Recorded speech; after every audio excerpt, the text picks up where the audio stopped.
He was trying to win a boxing match. I was trying to kill that guy. Big George Foreman, the man who could knock out a bull with his bare hands, the preacher who grilled his way to millions, and the heavyweight champion who came back from the dead to reclaim his throne. But here's what they don't tell you in those feel-good comeback stories. George Foreman had some serious enemies in the boxing world. We're talking about grudges that went way beyond the ring. And he fell on my ear and he said, "That all you got, George?" Personal vendettas that shaped heavyweight history, and feuds so intense they made Ali versus Frazier look like a friendly sparring session. These weren't just your typical boxing rivalries where fighters trash-talked for promotion money. No, no, no. These were deep-seated hatreds that lasted decades, conflicts that got personal, and beef that sometimes had nothing to do with what happened between the ropes. From psychological warfare masters to loudmouth wannabes, from legendary champions to disrespectful young guns. Today, we're counting down the top 6 boxers that Big George Foreman absolutely could not stand. And trust me, number 1 is going to blow your mind because it involves the most famous rivalry in boxing history, but not in the way you think. The boxing world has never seen grudges like these. Prepare to discover the dark side of George Foreman's legendary career. The feuds that nearly destroyed reputations, the personal attacks that crossed every line, and the hatred that burned long after the final bell rang. 6. Ken Norton. Coming in at number 6, we've got Ken Norton. And this one's all about respect, or should I say, the complete lack of it that George Foreman had for the man who broke Muhammad Ali's jaw. Now here's the thing about Ken Norton that drove Big George absolutely crazy. I didn't want to fight Norton, but word go around that George Foreman keeps his head straight up, that he would try for a knockout. Norton had this defensive, awkward style that frustrated the hell out of power punchers. While other heavyweights would come forward and trade leather, Norton would tie you up, lean on you, and make you work for every single shot. Foreman allegedly once said that Norton fought like he was afraid to get hit. And coming from a guy who believed boxing was about knocking people unconscious, that was the ultimate insult.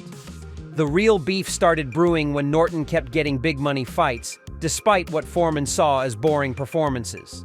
Norton had beaten Ali twice, split with Ali in their trilogy, and was being talked about as a legitimate contender. But Foreman? He thought Norton was completely overrated and didn't deserve to be mentioned in the same breath as true warriors. Sources close to the Foreman camp say that George would get visibly annoyed whenever Norton's name came up in heavyweight discussions. During training sessions, Foreman would reportedly mock Norton's style, calling it ugly and not real boxing. The two had several heated exchanges at boxing events, with Foreman never missing an opportunity to dismiss Norton's accomplishments. What really sealed the deal was when Norton avoided fighting Foreman during his prime years, leading Big George to label him a cherry picker who only fought when the money was guaranteed. 5. Joe Frazier. At number 5, we have Joe Frazier, and this rivalry was pure fire from the moment these two heavyweight monsters stepped into the same room. The beef between Foreman and Frazier wasn't just about boxing styles. It was about respect for the old guard versus the new breed of heavyweight killers.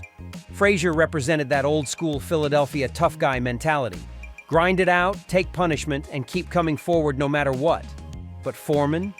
He saw that approach as outdated and, frankly, stupid.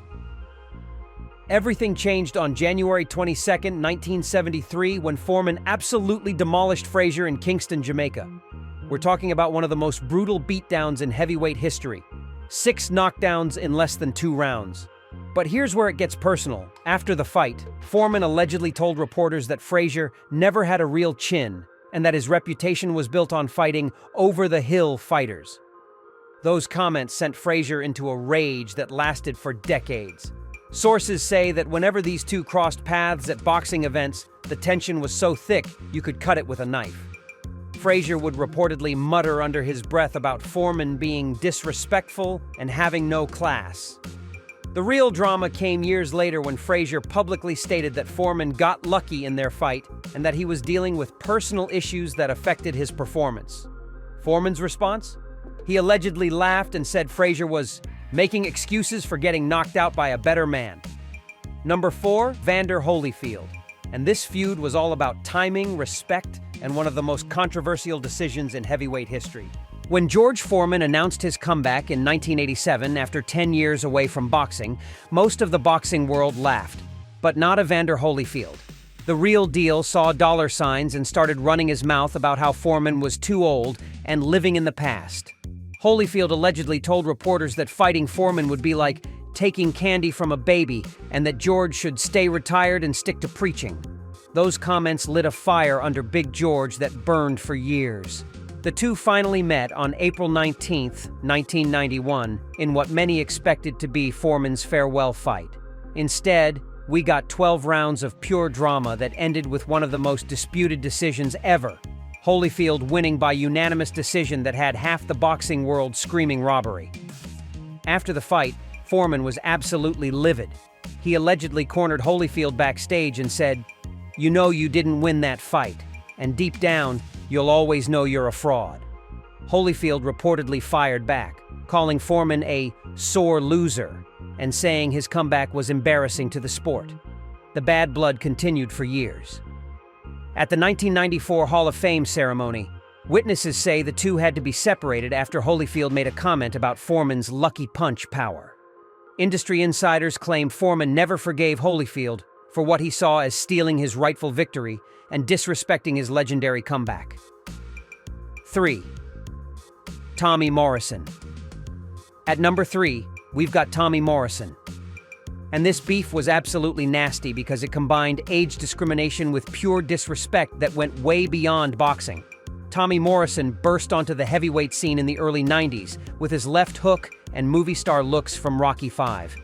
But instead of showing respect to the legends, Morrison decided to target George Foreman with some of the most vicious trash talk of the era.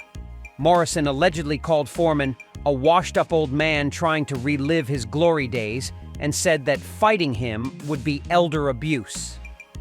But here's where it got really personal. Morrison reportedly made jokes about Foreman's George Foreman grill business, calling it sad that a former champion had to hawk kitchen appliances to make ends meet. Those comments hit Foreman right in his pride, and sources say Big George went ballistic behind closed doors. The real drama exploded at a 1993 HBO boxing event where Morrison and Foreman were both in attendance. Witnesses say Morrison walked up to Foreman and said something that made the former champion's face turn red with anger. Security had to step in when Foreman allegedly stood up and told Morrison, "Boy, you better watch your mouth before I shut it for you permanently." Morrison's response? He laughed and said Foreman was all talk and no action at his age. Industry insiders claim that confrontation damaged Morrison's relationships with other heavyweight legends who felt he crossed a line with his disrespectful comments. Even years later, Foreman would reportedly refuse to be interviewed if Morrison's name came up in conversation. 2. Shannon Briggs. Number 2 is Shannon Briggs, and this rivalry was pure chaos because it mixed boxing beef with personal character assassination that got downright ugly. Shannon Briggs was known for two things: his explosive left hook and his even more explosive mouth. Throughout the late 90s and early 2000s, Briggs made it his personal mission to call out George Foreman at every opportunity. But this wasn't just a typical boxing promotion. Briggs crossed lines that most fighters wouldn't dare touch. The real hatred started when Briggs publicly mocked Foreman's religious conversion and preaching career. In a 1998 interview, Briggs allegedly said that Foreman was hiding behind God and using religion as an excuse for being scared to fight real competition. Those comments sent shockwaves through the boxing community because attacking a man's faith was considered off-limits. But Briggs wasn't done. Sources say he would show up at boxing events and loudly proclaim that Foreman was a fake preacher who found God when he started losing fights. The most explosive confrontation happened at a 1999 Las Vegas press conference where Briggs allegedly told Foreman, "Your God can't save you from this left hook, old man." Foreman's response was ice-cold fury. Witnesses say Big George stood up, walked over to Briggs, and whispered something in his ear that made the loudmouth fighter go completely silent.